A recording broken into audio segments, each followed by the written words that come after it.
Dengarkan baik-baik, ini bukan suara bumi. Ini adalah suara dari planet Mars.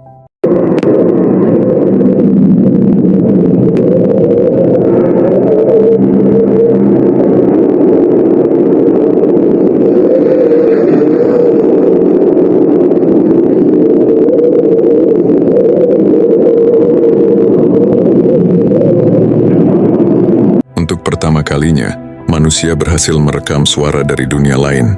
Yang terdengar bukan ledakan, bukan pula teriakan, hanya suara angin yang berdesir pelan.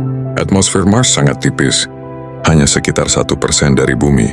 Karena itu, suara di Mars terdengar lemah dan terasa asing. Di planet ini, suara bernada tinggi dan bernada rendah merambat dengan kecepatan berbeda. Jika kamu berdiri di sana, kamu tidak akan mendengar keramaian, hanya kesunyian yang berbisik di planet merah. Mars mungkin terlihat mati, namun Mars masih bersuara. Tinggalkan like dan follow jika kalian suka Mars.